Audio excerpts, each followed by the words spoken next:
Hello everyone. आज हम discuss करेंगे मोस्ट इम्पोर्टेंट टॉपिक कंट्रोलिंग। और कंट्रोलिंग के जो कंपोनेंट्स हैं जिसमें आपके पास standard hierarchy, cost centre group, cost categories, cost centre, cost elements and activity type. देखिए स्टूडेंट, जिस तरह से आप फाइनेंशियल अकाउंटिंग को कंपनी का एक मेजर पार्ट कंसिडर करते हैं, इसी तरीके से जो कंट्रोलिंग है ये भी फाइनेंस का एक इम्पोर्टेंट पॉइंट है। और इसमें जो एस/4HANA की जो लेटेस्ट वर्जन है 2022, उसमें FI और CO को मर्ज कर दिया गया। यानी कि कोई भी आपने अगर एक्सपेंडिचर की एंट्री पोस्ट करनी है तो उसके लिए आपके जो कंट्रोलिंग मॉड्यूल की जो असाइनमेंट है वो कंपल्सरी कर दी गई है। ओके, तो first of all you have to understand what is standard hierarchy. ये आपके सामने एक डायग्राम शो हो रही है, ऑर्गेनाइजेशन स्ट्रक्चर, जिसमें एक टॉप मैनेजमेंट है कंपनी का, जो एक मैकेनिज्म है जिसमें कंपनी के पास HR, admin, procurement, production, sales and distribution, research and development, warehouse, इनको हम कहते हैं सेगमेंट्स या ग्रुप्स। तो इन ग्रुप्स के अंदर आपके पास जो डिफरेंट कंपोनेंट्स हैं, लाइक रिक्रूटमेंट है, हायरिंग है, पर्सनल एडमिनिस्ट्रेशन, पेरोल, एडमिन में finance, account, admin, legal, taxes, procurement में परचेज, टेंडर। तो इन तमाम को हम डिपार्टमेंट्स कहते हैं या फिर कॉस्ट सेंटर। और जो ऊपर वाले मेंशन है इनको हम कहते हैं कॉस्ट सेंटर ग्रुप्स। तो you have to understand what is standard hierarchy. Standard hierarchy क्या होती है कि जो भी कंपनी की टॉप टू बॉटम जो उसका स्ट्रक्चर होगा वो आपका स्टैंडर्ड हायरार्की कहलाता है। आप उसमें आप कंपनी के पास जो सेगमेंट्स हैं वो आपके बन जाएंगे कॉस्ट सेंटर ग्रुप्स। जितने भी ये जो ऑप्शंस हैं ये येलो में ये आपके हैं कॉस्ट सेंटर ग्रुप। और हर कॉस्ट सेंटर ग्रुप के अंदर जितने भी कंपोनेंट्स हैं उसके डिपार्टमेंट्स कहलाते हैं। In short we can say cost center group is combination of multi departments, or a cost center group is combination of multi cost center group is combination of multi cost centers। Okay, तो हर department के अंदर जो भी expenditures इस्तेमाल होते हैं उन्हें हम कहते हैं primary cost element. So come to SAP, we have to create these things। SPRO INP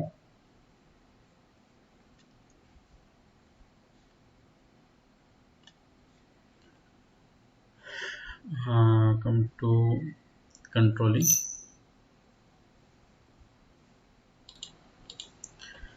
and then general controlling,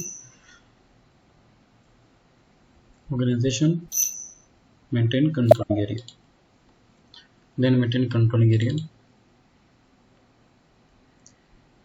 After configuration of these activities, you will able to perform, you will able to post all type of general entries of expenditures in FP50.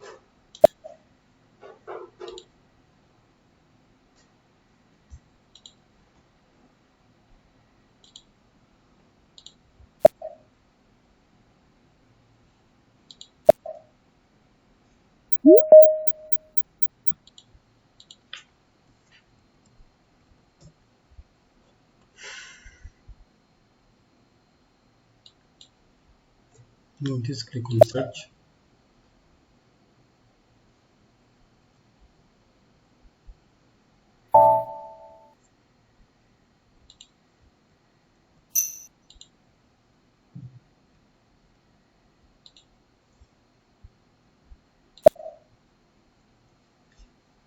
Select all and delete.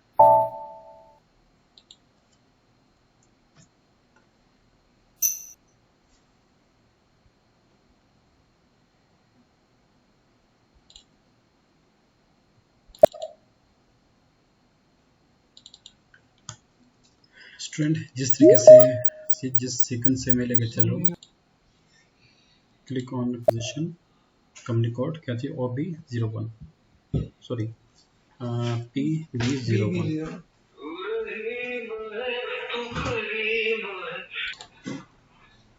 देखो ये company, यहाँ पे आप अपना दें standard hierarchy PB01। तो कहीं जिन आपकी जो कंपनी है उस कंपनी कोड के साथ आपने SH लास्ट में SH मेंशन करनी, standard hierarchy, yes and save.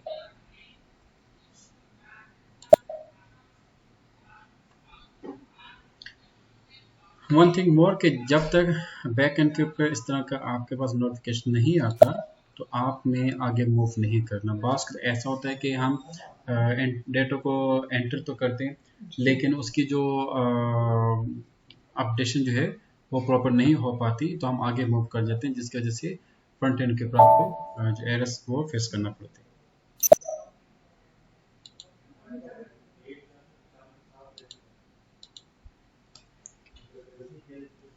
Okay, come back.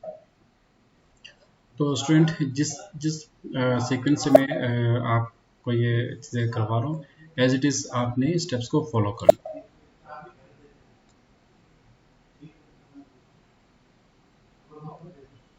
अच्छा, उसके बाद आप आ जाए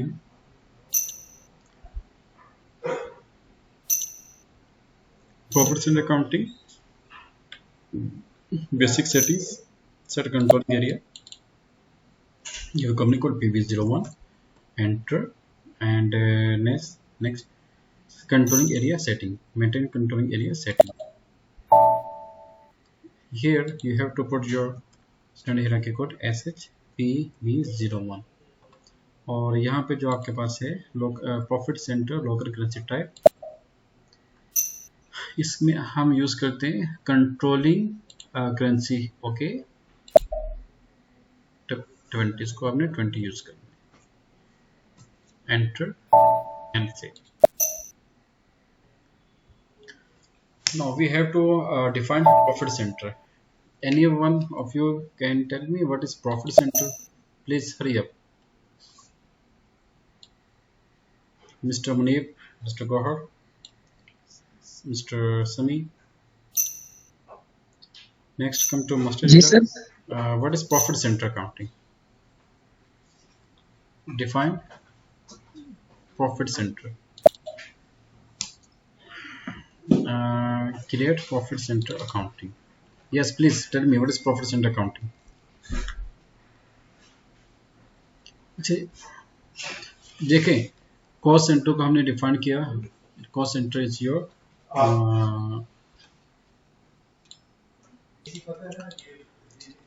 देखिए कॉस्ट सेंटर आपको होता है डिपार्टमेंट, प्रॉफिट सेंटर भी आपके डिपार्टमेंट होते हैं, लेकिन कॉस्ट सेंटर डिपार्टमेंट में हम एक्सपेंडिचर्स को कैलकुलेट कर रहे होते हैं और प्रॉफिट सेंटर में हम अपना रेवेन्यू को कैलकुलेट कर रहे होते हैं। ओके, तो PC 1001 एंटर और यहाँ पे आप दे दें सेल्स वाटर और यूजर आपका जाएगा सेपियंस, person responsible sales manager and department आपका जाएगा sales. Profit centre group SHPB01। Segment क्या था? Segment SGPB।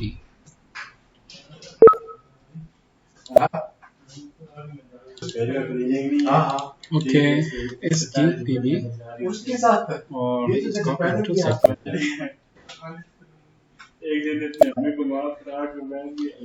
अच्छा, यहाँ पे देखें आपका जो स्टेटस बार है इनएक्टिव, और इसको एक्टिव करने के लिए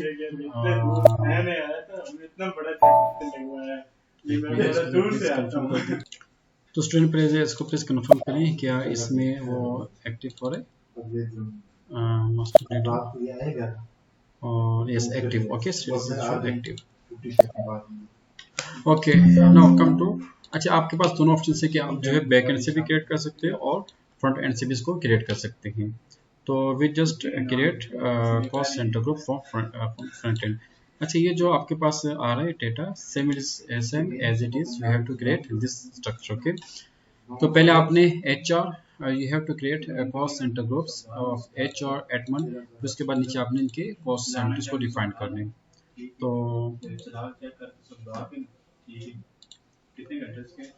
उसका आपके पास आप आ जाते हैं accounting, then controlling cost center accounting, then master data, cost center, sorry, cost center group, KSH1. अच्छा, cost center group CCG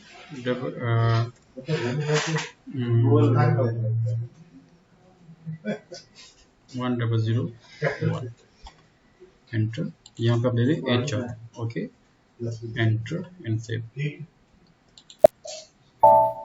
तो ये आपका ग्रुप आ गया। Now come back. How many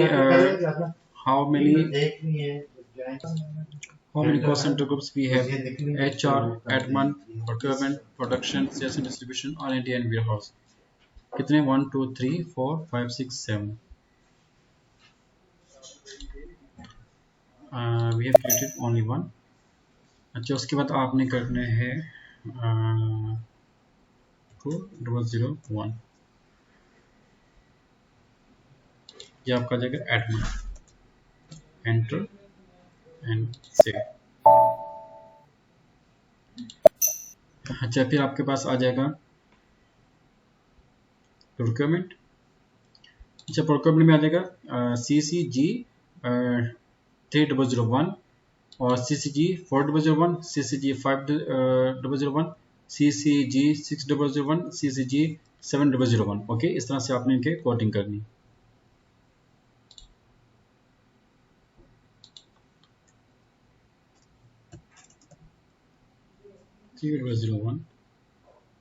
आपका जगह प्रोक्योरमेंट।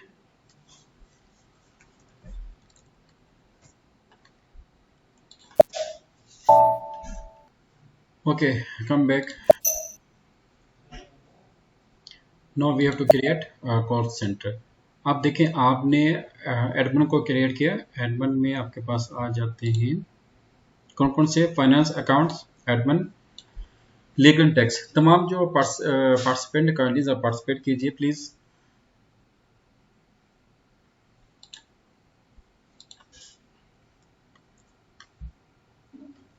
KS01। अच्छा, cost centre CC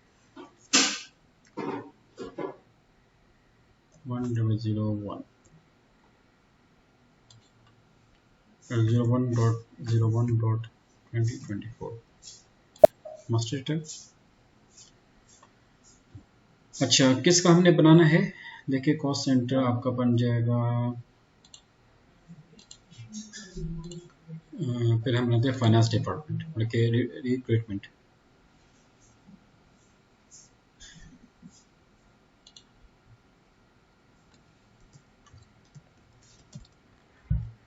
recruitment, user settings, person, HR, manager, department, HR, cost centre category. इसमें आप देख लीजिए,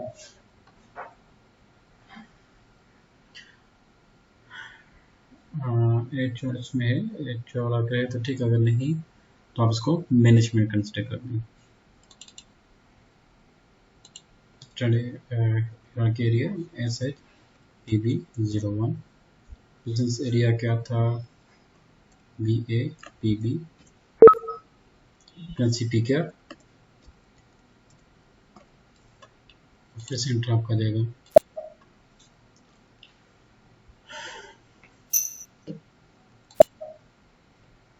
जो भी हमने क्रिएट किया, इसको आपने सिलेक्ट करें और इसको सेव कर दें।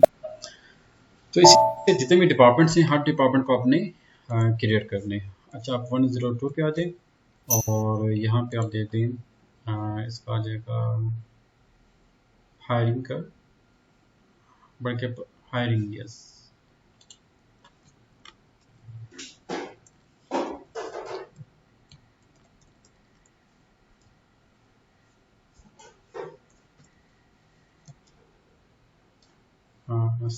Sorry, HR manager.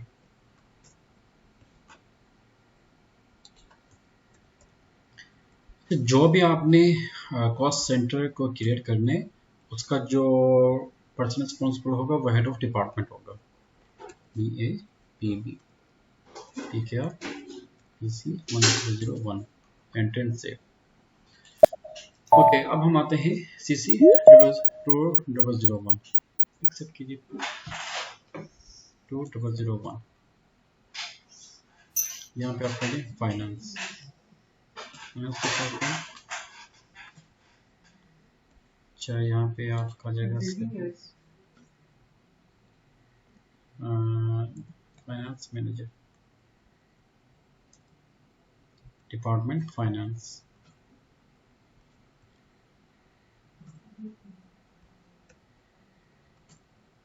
ठीक है, PC प्रॉफिट सेंटर सब में सेम होगा।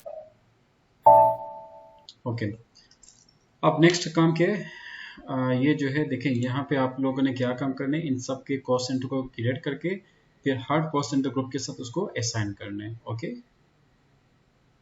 ये cost centre just like this. Now come to change.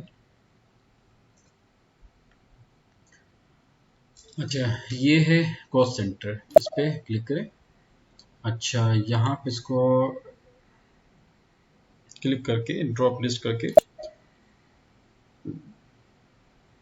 Sorry procurement का तो हमने बनाया नहीं ना, तो उसको हम यहाँ पे असाइन नहीं करेंगे।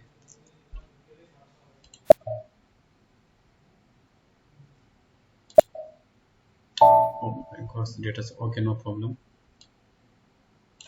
1001 कॉल सेंटर, देन यहाँ पे इसको ड्रॉप लिस्ट करें और एंटर करके जो आपने क्रिएट किए थे HR के 1001 इसको सिलेक्ट करें। अच्छा, CC 1002,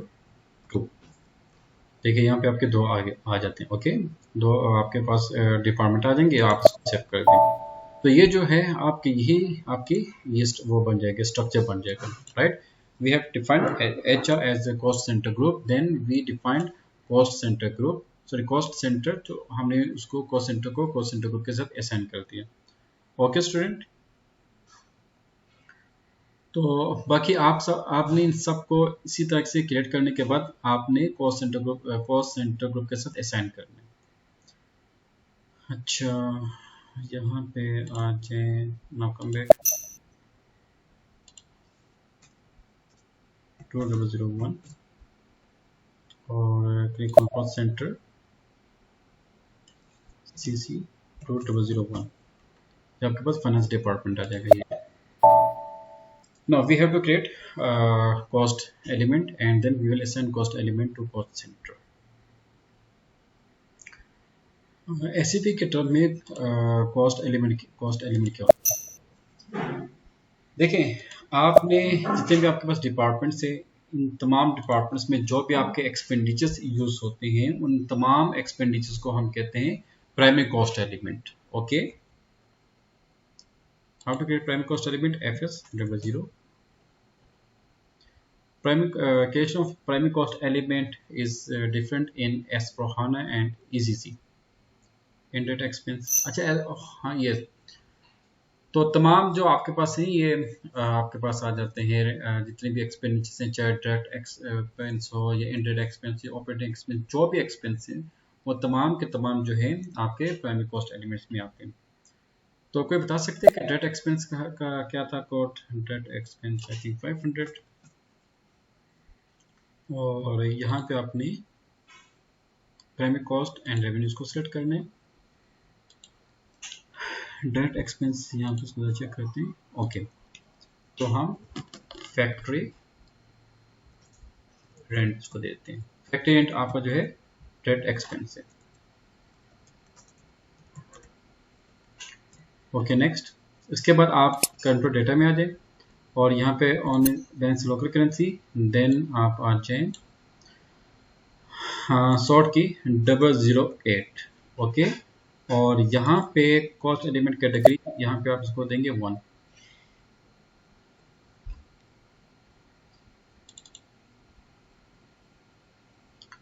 क्रिएट बैंक इंटरेस्ट, यहाँ पे आप देंगे YB04। Direct expense, indirect expense, operating expense में आपने इसी को फॉलो करना है। जो फिर स्टेटस ग्रुप आपका YB04 बन जाएगा। कंट्रोल डेटा में आपने सॉर्ट की 008 को सेलेक्ट करना है एंट्रेंस से।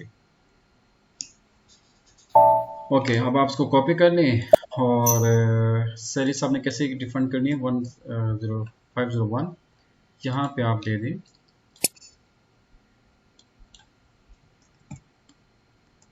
Salary labour 001।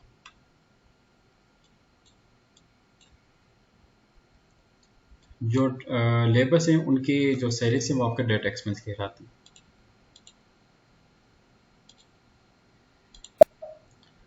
अच्छा, इनडायरेक्ट एक्सपेंस के अंदर आप इसको सेलेक्ट करें और कॉपी कर लें और यहाँ पे आप दे दें stationery admin expenses,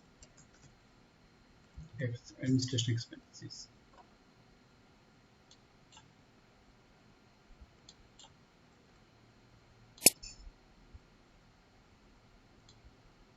okay okay. अच्छा, इसको आप कॉपी करें और जितने भी एक्सपेंडिचर्स हैं वो आपने क्रिएट कर लें।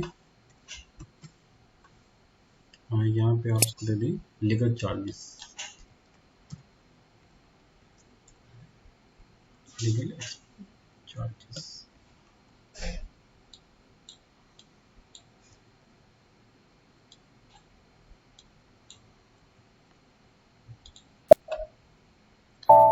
अच्छा, अब अगला पॉइंट जो सबसे इम्पोर्टेंट है वो ये है कि आपके पास जो डिपार्टमेंट्स हैं, लेट्स से कि ये आपके सामने एक लिस्ट आ रही है डिपार्टमेंट्स की। आपने फाइनेंस डिपार्टमेंट को कौन सा एक्सपेंस एलोकेट किया, अकाउंट डिपार्टमेंट्स को, एडमिन को, जितने भी डिपार्टमेंट्स को जो भी आपने एक्सपेंडिचर एलोकेट करना है उसको आप जो है कॉस्ट एलिमेंट और कॉस्ट सेंटर के साथ असाइन करना है। इनके नोट करने के भाई लेट्स से कि आपने जो है अकाउंट्स डिपार्टमेंट को एडमिनिस्ट्रेशन एक्सपेंस के मद में 150,000 पे कर दिया। तो अब देखना क्या होता है। अब आप यहाँ पे आ जाए, इसको क्लोज कर दें, ये क्लोज कर दें। B50 ओके, B50 से पहले okay BMI entry BB01। Student, तमाम डिपार्टमेंट्स को आपने क्रिएट करना है। फिर हर डिपार्टमेंट के अंदर जो भी आपने उनको एक्सपेंडिचर्स एलोकेट करने हैं उन तमाम एक्सपेंडिचर के प्राइमरी कॉस्ट एलिमेंट्स क्रिएट करने हैं। यानी कि आपने उनके जीएल अकाउंट्स को क्रिएट करना है और जीएल अकाउंट्स ही आपके प्राइमरी कॉस्ट एलिमेंट बनेंगे। फिर आपने उन तमाम प्राइमरी कॉस्ट एलिमेंट्स को कॉस्ट सेंटर के साथ असाइन करने, जस्ट लाइक दिस। अच्छा, यहाँ पे आप देख लें, आपने एक्सपेंडिचर को क्रिएट किया हुआ है, सॉरी एडमिनिस्ट्रेशन एक्सपेंस आपने क्रिएट किया है। एक्सपेंडिचर ये आपका आगे एडमिनिस्ट्रेशन। तो आपने एडमिनिस्ट्रेशन एक्सपेंस किस डिपार्टमेंट को देने, अकाउंट्स डिपार्टमेंट। तो अकाउंट्स डिपार्टमेंट का यहाँ पे आपके पास आ जाएगा ये ब्रेक अकाउंट्स नहीं, फाइनेंस आ गया। आप फाइनेंस को चूज करने। ओके, तो सेव कर दे। अच्छा, आप उसके बाद जब आपने एंट्री पोस्ट करनी है तो जब तक cost centre primary cost element के साथ असाइन नहीं होगा आपकी एंट्री पोस्ट नहीं हो पाएगी।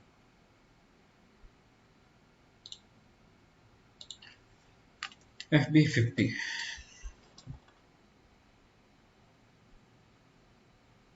Change company code PB01 15.07.2024 expenditure expense जुलाई। और यहाँ पे एक्सपेंडिचर एक्सपेंस का क्या कोड था 601 डेबिट 150,000। अच्छा, आपने एंटर किया तो देखेगा कि सिस्टम जो है ऑटोमेटिकली डिपार्टमेंट को कैलकुलेट कर देगा, डिपार्टमेंट को डिफाइन करेगा। ये देखें, ये डिपार्टमेंट आ गया। ओके, इससे ही आपको ये रिपोर्ट जनरेट करने में आसानी होगी कि भाई किस डिपार्टमेंट को आपने कितना एक्सपेंस एलोकेट किया। 100 और स्टार्ट की, याद रखिएगा कि इसमें आपने कैश की कोई भी एंट्री पोस्ट नहीं करनी। Control S. ओके, तो इसी तरीके से आप काइंडली ये जो है प्राइमरी कॉस्ट एलिमेंट इसको क्रिएट करें, कॉस्ट सेंटर को क्रिएट करें। तो फिर इसके मुताबिक जो आपको असाइनमेंट ये दी गई है कि you have to create zero accounts of each account group and now you have to create this structure. Okay, you have to create 7 cost center groups and then you have to create 4 cost center of each account of each cost center group. Okay, तो फिर उसके बाद आपने जो primary cost को create किया होगा उनको इसके साथ असाइन करके फिर आप एंट्रीज पोस्ट करें, फिर उसकी मुझे रिपोर्ट जो है वो प्रेजेंट करनी है। ओके स्टूडेंट, तो रिपोर्टिंग के लिए जो भी आप एंट्री पोस्ट करेंगे तो फैगल एल 0H पे आ जाए या फैगल एल 03 पे आ जाए 100 एंड एग्जीक्यूट। ये देखें, यहाँ से आपकी जो भी एंट्रीज हैं वो आपको उसकी बकायदा रिपोर्ट आती जाएगी। ओके स्टूडेंट, तो काइंडली इस पे इस असाइनमेंट को कंप्लीट करके तो फिर मुझे अपडेट करें। तो नेक्स्ट आपको मैं एक लेक्चर फॉरवर्ड करूँगा, तो उसको आपने अच्छी तरह से अंडरस्टैंड करना है और इंशाल्लाह उसके उसमें जो भी आपको असाइनमेंट दी गई है आप उसको परफॉर्म करके फिर मुझे अपडेट करें। Okay, thank you.